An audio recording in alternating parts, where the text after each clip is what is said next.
Hello बच्चों, कैसे हैं आप। मुझे पूरी उम्मीद है कि आप बढ़िया होंगे और अपनी पढ़ाई में व्यस्त होंगे। तो चलिए आज के अध्याय में हम मुहावरे और लोकोक्तियां पढ़ते हैं। तो मुहावरे और लोकोक्ति के इस अध्याय में सबसे पहले हम जानेंगे मुहावरे क्या हैं।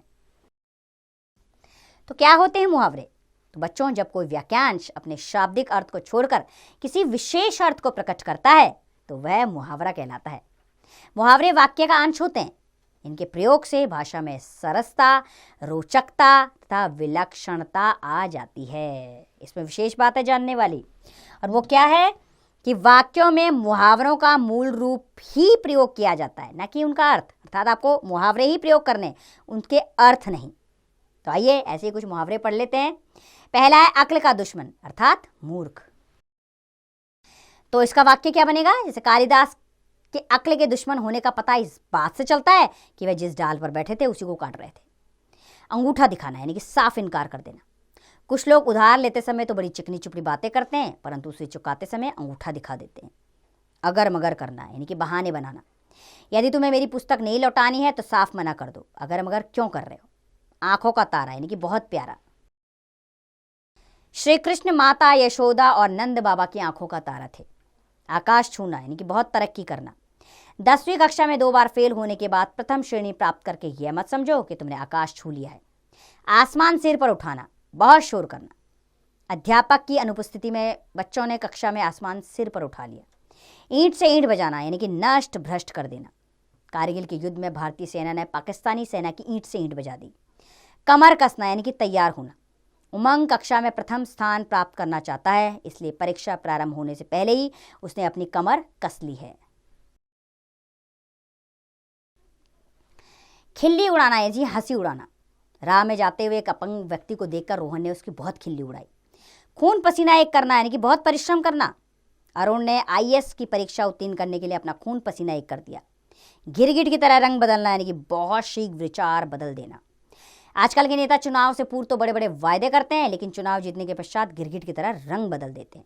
घी के दिए जलाना यानी कि खुशियां मनाना। शशांक के विदेश से भारत लौटने पर उसके परिवार व सगे संबंधियों ने घी के दिए जलाए। 4 चांद लगाना यानी कि प्रतिष्ठा बढ़ाना। इंटरमीडिएट परीक्षा में स्वाति ने जिले में प्रथम स्थान प्राप्त करके अपने विद्यालय की प्रतिष्ठा में 4 चांद लगा दिए। छठी का दूध याद आना अर्थात कठिनाई अनुभव होना।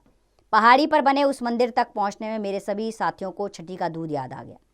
छक्के छुड़ाना यानी कि बुरी तरह हराना। भारत श्रीलंका वर्ल्ड कप मुकाबले में भारतीय टीम के खिलाड़ियों ने श्रीलंका की टीम के छक्के छुड़ा दिए।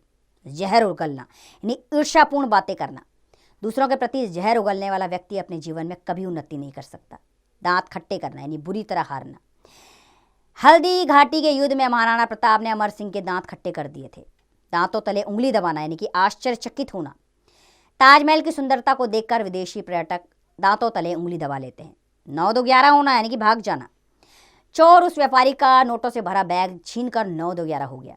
5 उंगलियां घी में होना यानी अत्यधिक लाभ होना। सौरभ का भाई जब से नेता बना है तब से उसकी 5 उंगलियां घी में हैं। ये तो थे मुहावरे। तो बच्चों, ये तो थे मुहावरे। अब हम जानेंगे लोकोक्तियां किसे कहते हैं। बच्चों, जो कहावतें लोक जीवन के व्यापक अनुभवों को सामान्य शब्दों के माध्यम से प्रकट करती हैं, लोकोक्तियां कहलाती हैं। ये भाषा में प्रयुक्त होकर उसके सौंदर्य को द्विगुणित कर देती हैं। इनका कभी सामान्य अर्थ और कभी विशेष अर्थ होता है। तो इसमें विशेष बात यह है कि लोकोक्तियां मुहावरों की भांति वाक्य का अंश नहीं होती, बल्कि ये पूर्ण वाक्य होती हैं। तो आइए कुछ लोकोक्तियां, उनके वाक्य प्रयोग जान लेते हैं। जैसे पहला है घर का भेदी लंका ढाए। आपसी फूट से हानि होना। रावण के छोटे भाई विभीषण ने ही श्री राम को रावण का वध करने का तरीका बताया था। किसी ने सच ही कहा था, घर का भेदी लंका ढाए। अब पछताए होत क्या जब चिड़िया चुग गई खेत, अर्थात हानि होने के पश्चात पछताना व्यर्थ है। ललित के परीक्षा में फेल हो जाने पर उसे दुखी देखकर उमंग ने उससे कहा, मित्र, यदि तुम पहले ही मन लगाकर पढ़ते तो आज फेल नहीं होते, लेकिन अब पछताए होत क्या जब चिड़िया चुग गई खेत। अगला है आम के आम गुठलियों के दाम। किसी काम या वस्तु से दोहरा लाभ प्राप्त होना, अर्थात नीम का वृक्ष हमें छाया तो प्रदान करता ही है, साथ ही इसकी पत्तियां जड़ी बूटियों के रूप में प्रयोग की जाती हैं, जो हमें अनेक रोगों से दूर रखती हैं। इसे ही तो कहते हैं आम के आम गुठलियों के दाम। अगला है ऊंट के मुंह में जीरा। अर्थात किसी को उसकी आवश्यकता से कम वस्तु देना। तो इसका वाक्य प्रयोग हुआ, इतनी गर्मी में इस गाय को तुम केवल एक जग पानी पिला रहे हो बस। ये पानी तो इसके लिए वैसा ही है जैसा कि ऊंट के मुंह में जीरा। एक अनार 100 बीमार, अर्थात एक वस्तु के अनेक ग्राहक। बाल भारती विद्यालय में हिंदी पढ़ाने हेतु केवल ही की पत्र रिक्त था, जिसके लिए 100 से भी अधिक आवेदन पत्र आए। इसी को तो कहते हैं एक अनार 100 बीमार। कहाँ राजा भोज, कहाँ गंगू तेली, अर्थात बहुत अधिक अंतर होना। सुरेंद्र अपनी कविताओं की तुलना तुलसीदास की कविताओं से कर रहा था। अरे कहाँ तुलसी की कविताएं और कहाँ सुरेंद्र की, अर्थात कहाँ राजा भोग और कहाँ गंगू तेली। जैसी करनी वैसी भरनी, अर्थात कर्म के अनुसार फल प्राप्त होना। दिनेश ने परीक्षा के दिनों में खूब मौज उड़ाई, जिसके कारण वह परीक्षा में अनुत्तीर्ण हो गया। इसे ही कहते हैं जैसी करनी वैसी भरनी।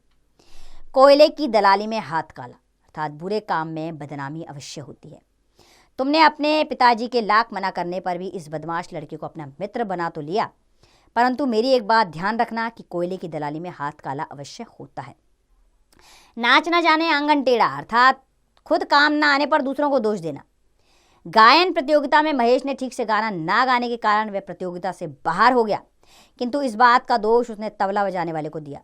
इसका मतलब तो वही हुआ, नाच ना जाने आंगन टेढ़ा। तो आइए बच्चों, आपके अभ्यास के लिए इस अध्याय को एक बार दोहरा लेते हैं। तो बच्चों, जब कोई वाक्यांश अपने शाब्दिक अर्थ को छोड़कर किसी विशेष अर्थ को प्रकट करता है तो वह मुहावरा कहलाता है। मुहावरों का प्रयोग करने से भाषा में सरसता, रोचकता तथा विलक्षणता आ जाती है। जो कहावतें लोक जीवन के व्यापक अनुभवों को सामान्य शब्दों के माध्यम से प्रकट करती हैं, लोकोक्तियां कहलाती हैं। लोकोक्तियां मुहावरों के भांति वाक्य का अंश नहीं होती, बल्कि ये पूर्ण वाक्य होती है। तो मुझे पूरी उम्मीद है लोकोक्तियां और मुहावरे आपको अच्छे से समझ में आए होंगे। अब आप भी अपने रोजमर्रा की जिंदगी में इनका प्रयोग कीजिए। बहुत भाषा प्रभावपूर्ण बन जाइए। आपको सब सुनना चाहेंगे अगर आप मुहावरे और लोकोक्तियों का प्रयोग करेंगे। अब इसका अभ्यास करें, आप स्वयं कीजिए।